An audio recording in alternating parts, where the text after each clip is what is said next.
사도행전 4장 5절부터 14절 말씀을 여러분이 눈여겨보시면서 따라와 주시기 바랍니다. 여기 보면은 베드로와 요한이 나오죠. 여기 주변에 지금 많은 사람들이 베드로와 요한 이 두 사람에게 주목하고 있습니다.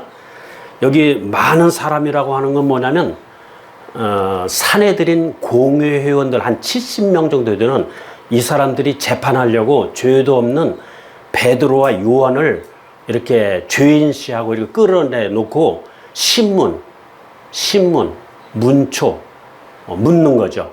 죄의 몫을 따지고 묻는 거예요. 죄인시하면서.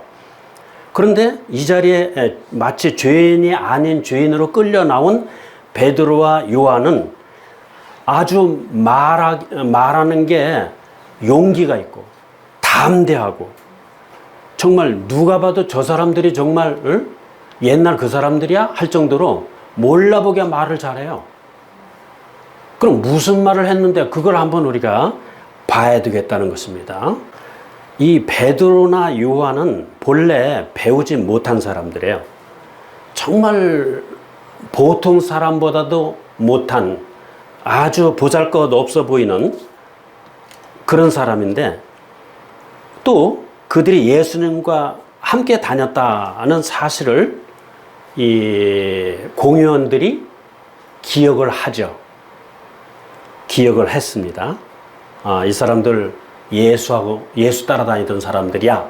이렇게 여러분 이 베드로와 요한처럼 능력 있는 사람이 되기 위해서는 우리가 예수님과 함께 다닐 필요가 있습니다. 예수님을 따를 필요가 있습니다. 예수님을 따르는 제자들의 삶이 필요하다는 걸 우리가 알아야 합니다. 4장 13절을 한번 다시 읽어보겠습니다. 한번 같이 읽을까요? 시작. 이제 저들이 베드로와 요한의 담대함을 보고 그들이 학문 없는 무식한 사람들인 줄로 알았으므로 이상히 여기며 또 그들에 대해 즉 그들이 전에 예수님과 함께 있던 것을 알게 되고 그랬습니다. 상황은 이렇습니다.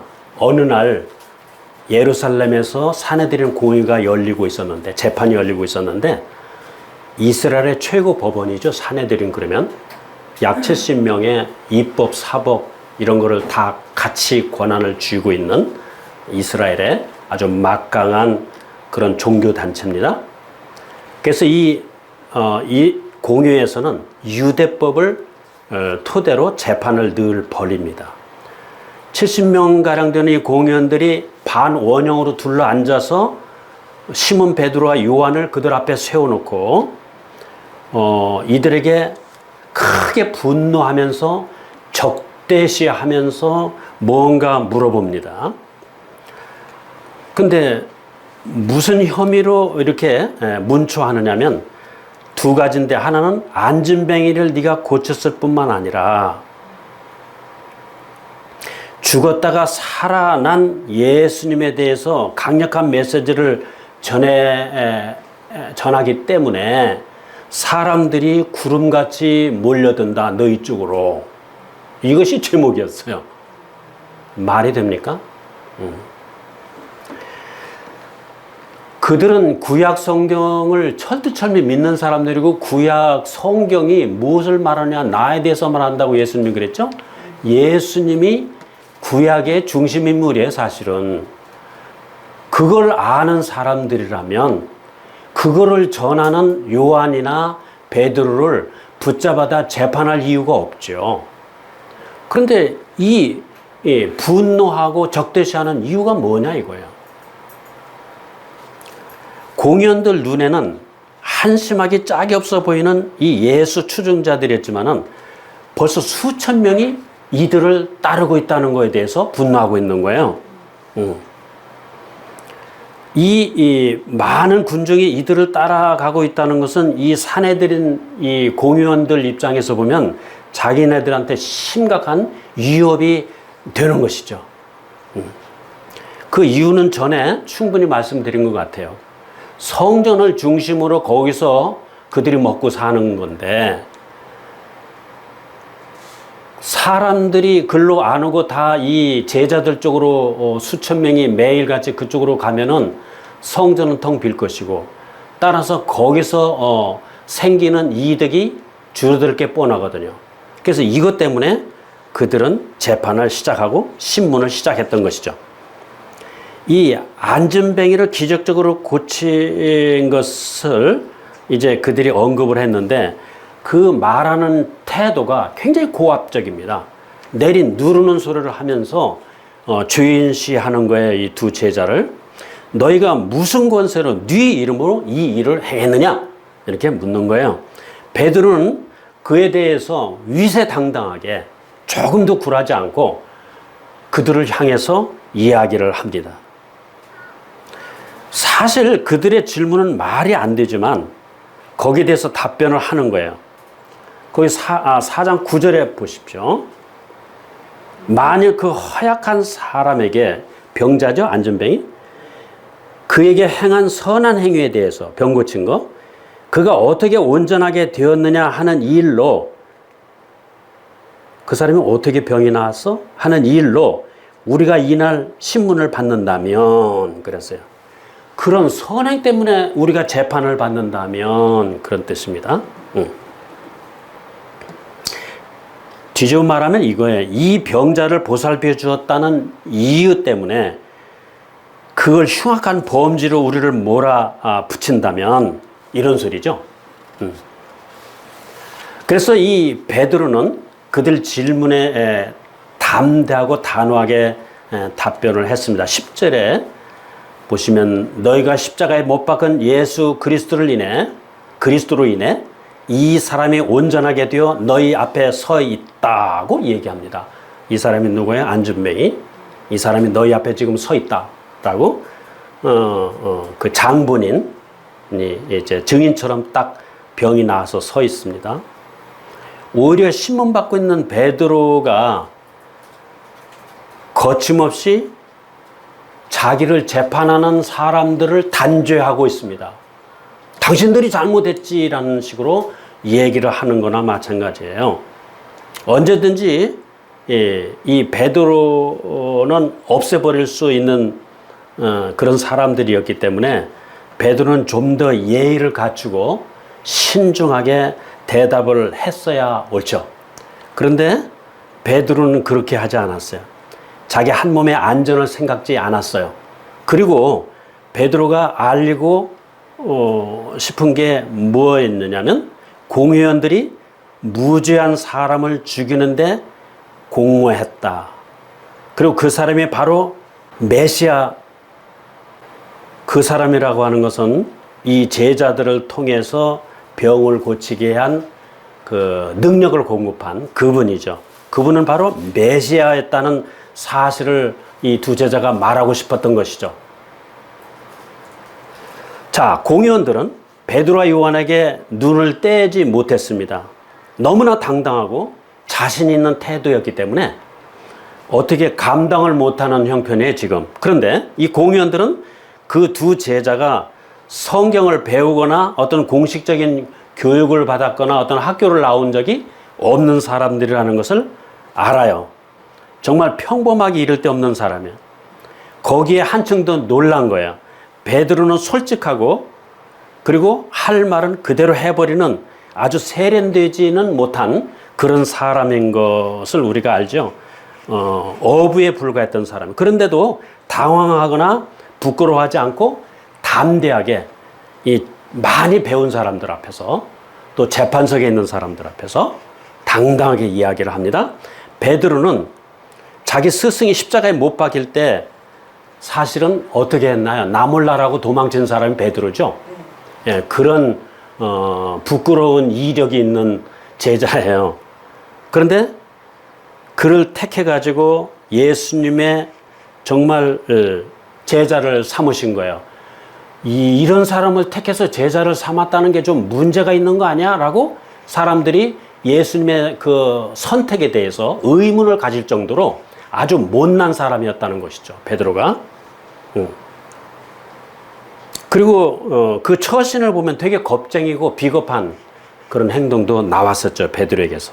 그러나 지금 베드로는 누굽니까? 이 땅의 최고 권력을 가지고 이 뒤흔들고 있는 이 종교 지도자들 앞에서 당당하고 그리고 떳떳하게 할 말을 다 하고 있는 것입니다. 확신을 가지고 어떻게 보면 정말 무모할 정도로 대들고 있는 것입니다. 안전도 무시하고 당당하게 말하고 있습니다. 장로님, 서기관들이 쭉 앉아 있고 또 그 관원들, 당회원들 다 앉아 있는데 이 사람들이 전부 깜짝 놀랄 정도로 당당합니다.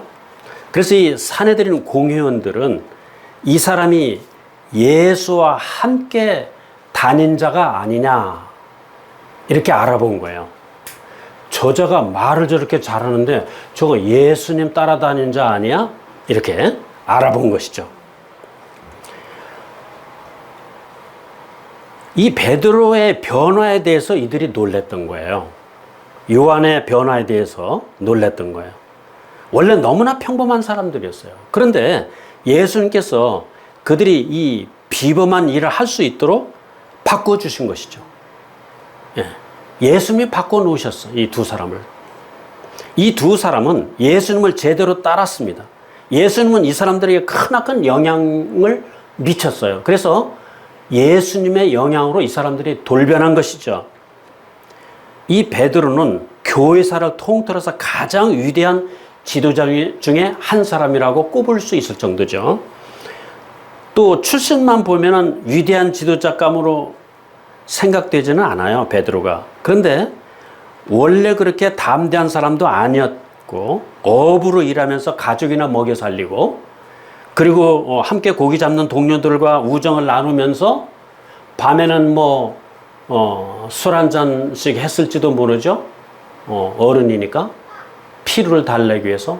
아무튼 그런 서민 중에서도 아주 서민인 베드로였다고요. 그런데 예수님을 만나서 그를 몇 년 따르더니 사람이 확 변해버린 거예요.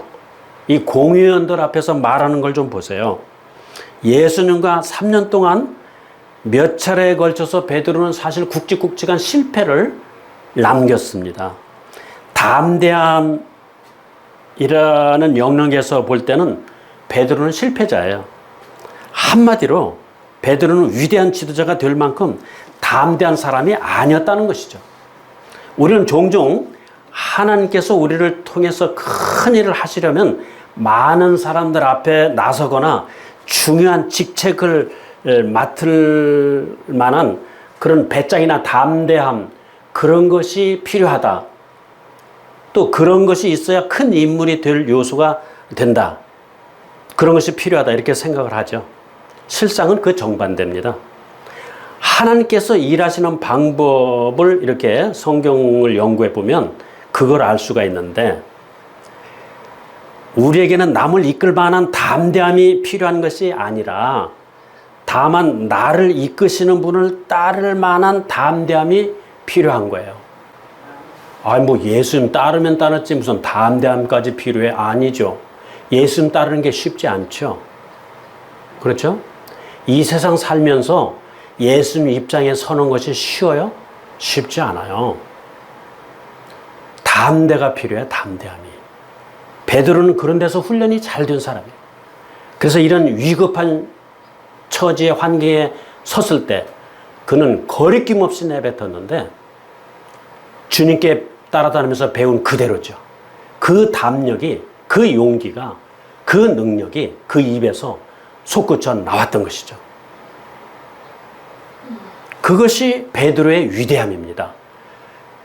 베드로의 위대함이라고 하는 것은 대학 교수나 박사로서 위대함이 아니고 서민 중에서도 아주 낮은 그런, 그리고 또 비겁성까지 있는 나약한 그런 사람으로서 비약적으로 능력자처럼 이렇게 할 말을 하는, 높은 지위에 있는 사람 개의치 않고 할 말을 하는 용기를 가진 사람으로 변했다는 것이죠. 그러면 우리도 이런 성경을 읽을 때 용기가 생겨요. 나도 그렇고 그런 인간인데, 필부인데, 별거 아닌 서민인데 그럼 나도 저렇게 위기를 당하면 용기를 내서 정말로 높거나 낮거나 누구 앞에서라도 당당히 할 말을 할 수 있을까? 할 수 있고 말고요. 그래서 저와 여러분을 주님이 부르신 거 아니겠어요? 그렇죠? 예. 그럼 우리는 여기서 희망이 생기고 용기를 낼 수가 있게 됩니다. 성경 속에 보면은 위대한 인물들이 많죠.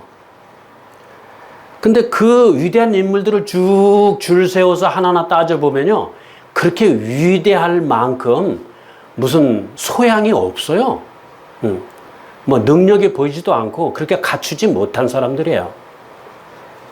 그런데 하나님한테 선택되어 가지고 하나님이 이 일에 있어서는 아주 중요한 역할을 잘 감당해내는 그런 사람들이 되었다 이거죠. 시몬 베드로도 물론 그 중에 한 사람이고요. 아브라함이라든지 모세 별거 없었죠. 그런 사람들이 다. 다윗 그렇죠. 요셉 마찬가지죠. 다 그저 그렇고 그랬던 사람들이에요. 그런데 일단 하나님의 손에 붙들려서 쓰임을 받기 시작할 때부터 보면은 확 다른 거예요. 위대하게 보이는 거예요. 정말 보통 사람이 넘볼 수 없는 그런 삶을, 그런 행동을 하는 거예요.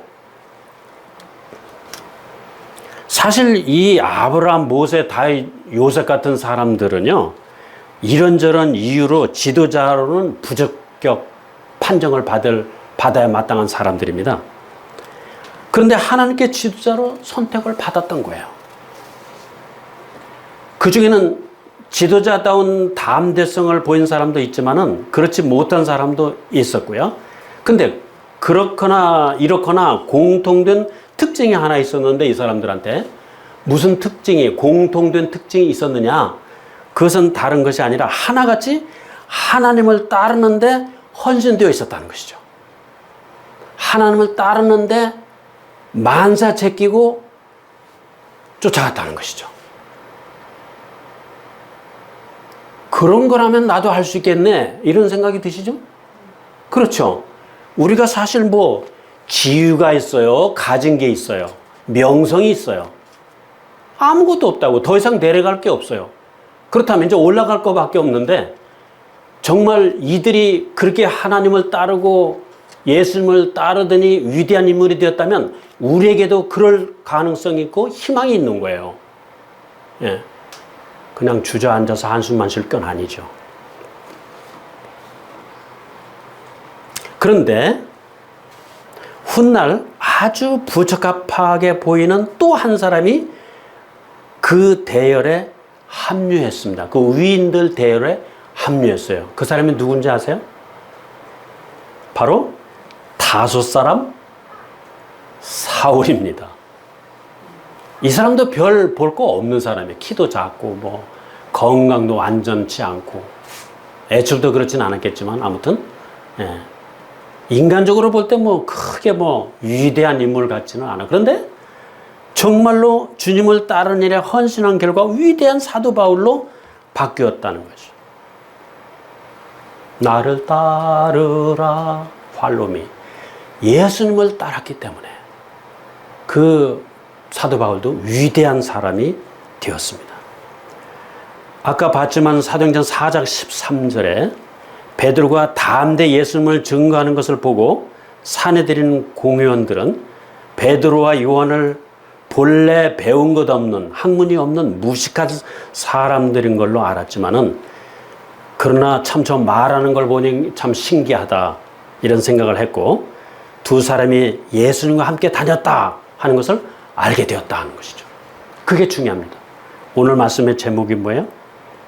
네, 그들이 예수님과 함께 다녔다. 그거예요.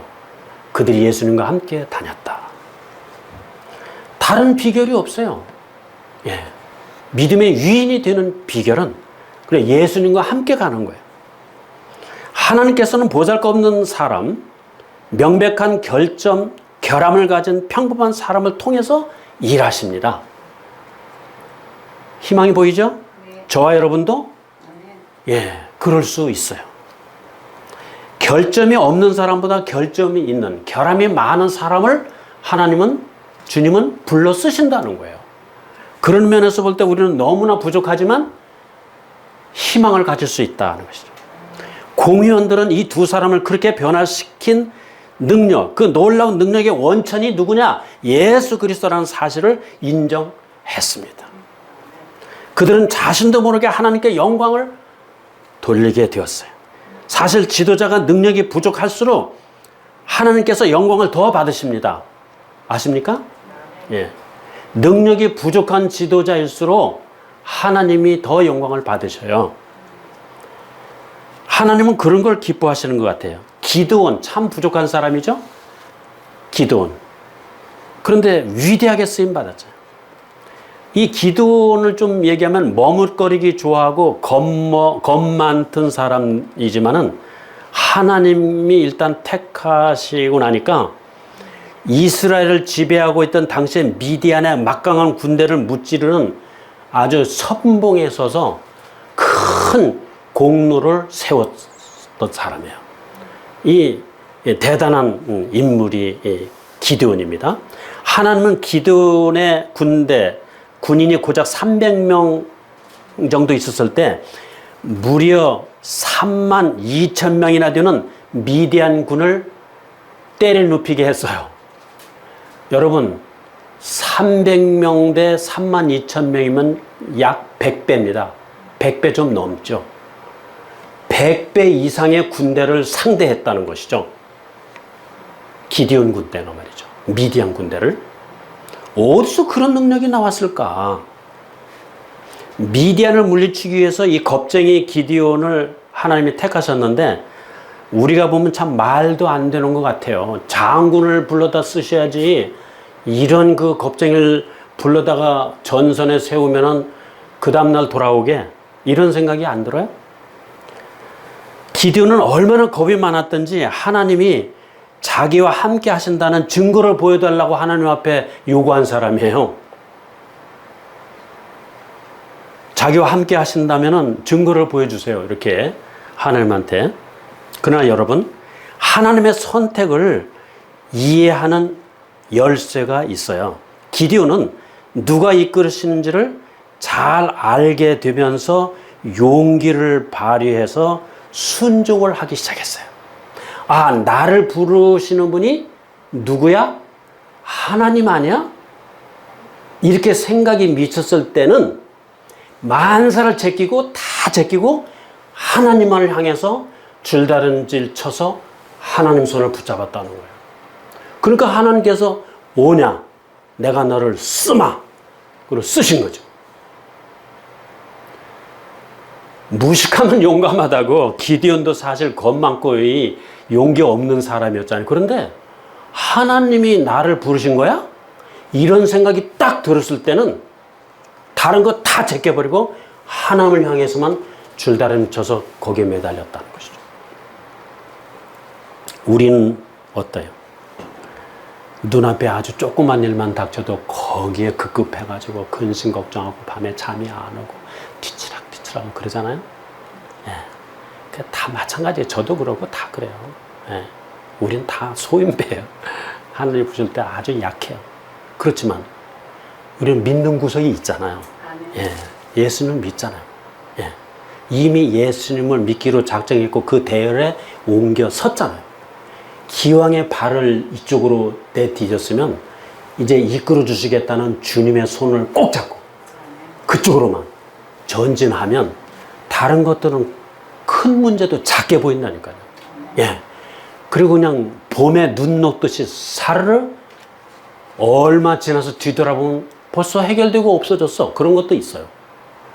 근데 주님을 놓치면은 눈앞에 닥치는 것들이 너무 커서 큰 바위 같아서 한 발짝도 밀고 나갈 수가 없이 그 무거움에 짓눌리기가 쉽다는 것이죠. 네. 만약에 하나님께서 누가 봐도 지도자감으로 생각되는 사람들만 택해가지고 일을 시킨다고 그러면은 그 사람들이 큰 일을 하고 성공하면 그 영광을 누가 차지해? 그 사람 본인이 차지할 거예요. 봐. 내가 그 정도니까 하나님이 나를 붙잡아 쓰신 거고 내가 일을 해놨잖아. 나만큼 되라고 이렇게 자랑하고 다니겠죠?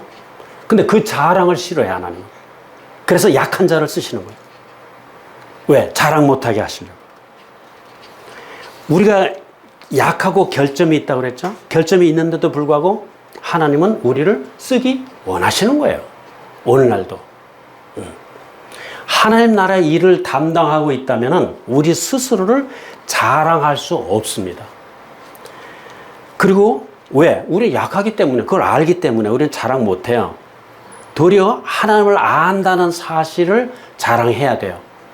우리 가진 거, 내 능력을 자랑할 게 없으니까 내가 다른 건 없고 그냥 하나님을 아는 사람이에요.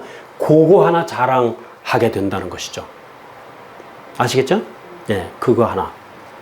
그거예요. 여러분, 주님을 자랑하시겠습니까? 저는 요즘 코로나로 거의 두문불출하고 있으면서 앞으로 교회가 좀 달라져야 되는데 어떤 방향으로 달라져야 좋을까? 그런 생각을 해봤어요. 그건 다른 게 아니더라고요. 다시 처음으로, 기본으로 돌아가야 되겠다. 일꾼을 기르는 것이죠. 그러려면 한 사람을 표적 삼아서 복음을 전하고 변화시키고 성장시켜야 그 사람이 다른 사람을 또 그렇게 할 거 아니냐. 그건 아주 기본이고 예수님이 가장 역점을 둬서 하신 일이에요. 그래서 예수님은 3명을 데리고 다녔어요. 주로. 베드로, 요한, 야고보. 그 다음 거기 덧붙여서 12명을 데리고 다녔어요. 그 다음 어떤 때는 70명을 데리고 다니시고 5,000명 앞에서 설교도 하시고. 그러나 항상 그 핵심 몇 명은 데리고 다니셨어요. 제자를. 그래서 저는 이 코로나를 집에 쉬면서 이제 앞으로 교회에서 교회 예배 문을 열면 내가 뭘 사역을 해야지? 어디에 중점을 두고 사역해야지? 그건 다른 거 없다. 주님을 따르는 거다. 나를 따라오너라 내가 너로 사람 낳는 어부가 되게 하리라. 주님 따라가는 것밖에 없다. 그거예요. 그럼 주님 따르는 건 뭐냐? 여러 가지가 있다고 그랬죠? 그 길거리 지나가다 누구 만나면 예수님의 사랑을 가지고 말을 거는 거. 이게 주님을 따르는 거지 뭐겠어요?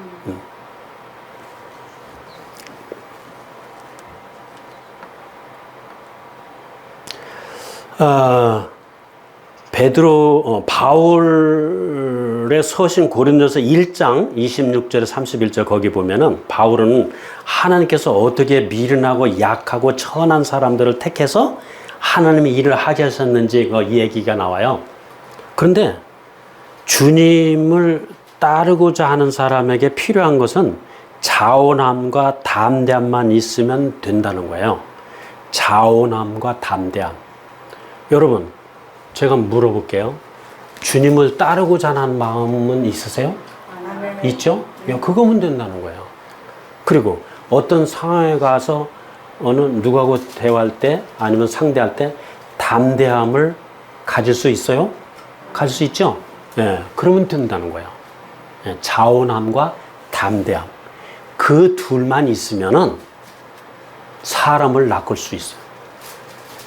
이 하나님 말씀은 그냥 펴만 있으니까.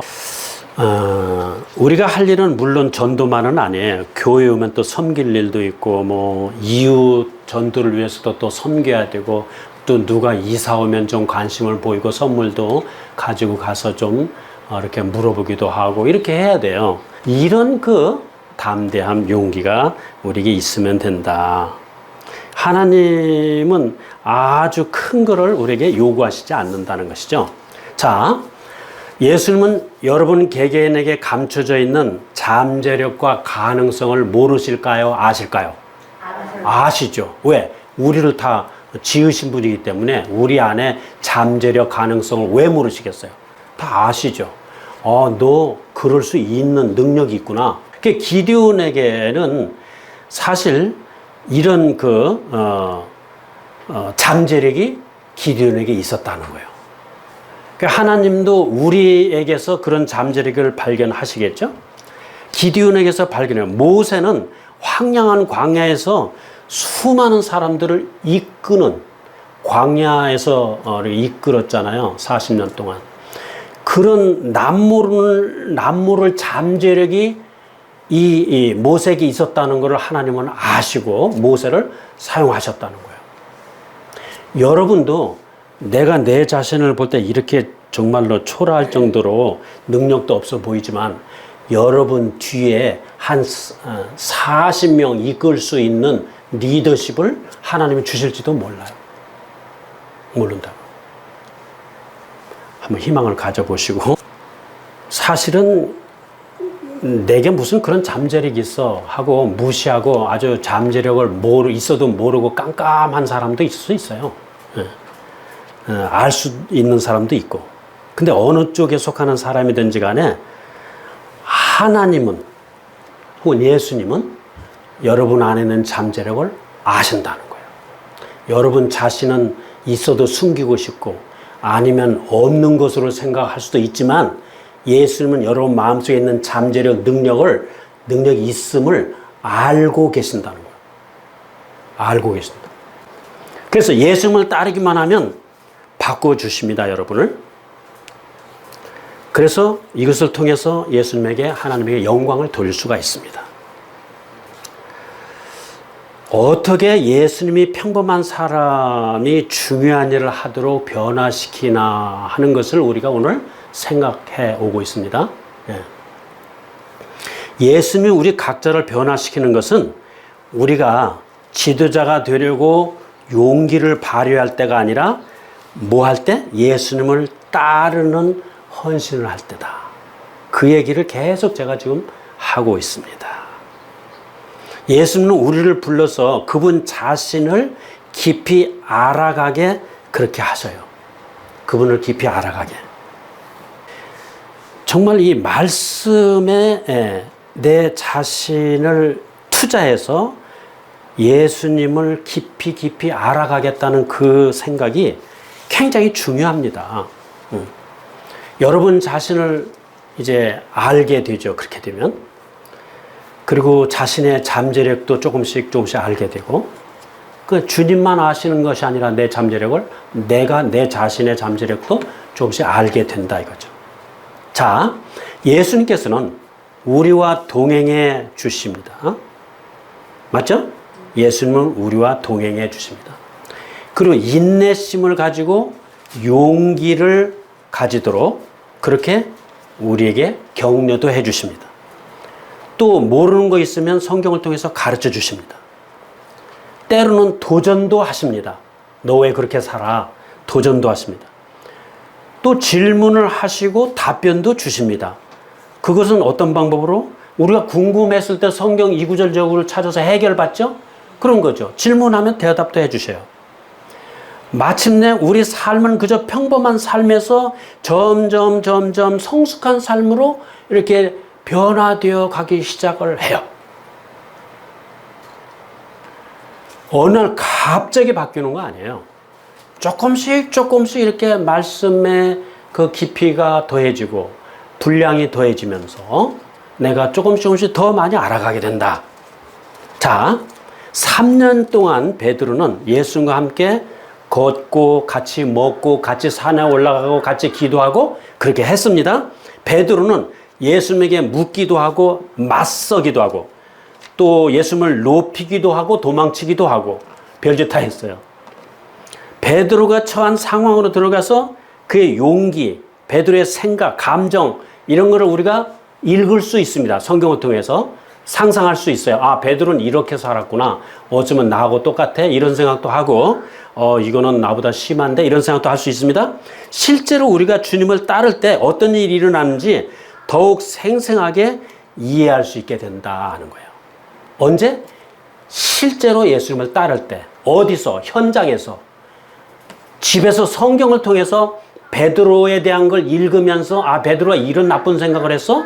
이렇게도 배우지만 실제 나가서 누구를 만나서 부딪히면서 성경 얘기를 하고 해보면서 내가 주님을 따르고 있구나 하는 거를 실감할 수 있다는 것이죠. 이건 굉장히 중요한 겁니다. 이거는. 사실 이것을 위해서 우리가 교회에 와서 훈련받고 있다고 해도 과언이 아닙니다. 우리는 그저 예배 출석에만 매달릴 사람들은 아니잖아요. 그 이상이 돼야지. 그건 뭐냐? 예배 끝나고 밖에 나가서 6일 사는 동안 어떻게 사느냐, 그거죠. 베드로를 통해서 배운 것을 삶에 적용하면서 주님을 따르는 그런 여행을, 즐거운 여행을 우리가 할 수 있어야 되겠다. 우리는 영혼을 만나서 복음 전해야 되겠다는데 초점을 맞추고 우리의 24시간을 그렇게 보낼 수 있으면 좋겠습니다. 사실 의식주에 우리가 매달리지만은 이 의식주는 그리스도인에게 있어서는 1차적인 목적은 아니잖아요. 그렇죠? 네.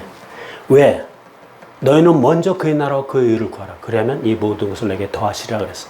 이 모든 것 속에는 그런 것들이 다 들어가죠. 우리가 예수와 함께 다녔다. 이걸 우리를 지켜본 사람들이 우리를 향해서 저 사람은 예수님과 함께 다닌 사람이야. 저 사람은 그런 사람이야 라고 얘기하는 소리를 들을 수 있다면 우리는 그보다 더 행복한 사람이 될 수 없는, 가장 행복한 사람들이죠. 그렇죠? 예. 베드로와 함께 떠나는 이 여행을, 그 여행이 우리의 삶을 풍성하게 할 것을 저는 확신합니다. 예. 변화를 가져올 것이고, 저뿐만 아니라 여러분의 삶도 변화를 주실 거예요. 예. 그렇게 사는 저와 여러분이 되시기를 바랍니다. 예. 오늘 여기까지 하겠습니다.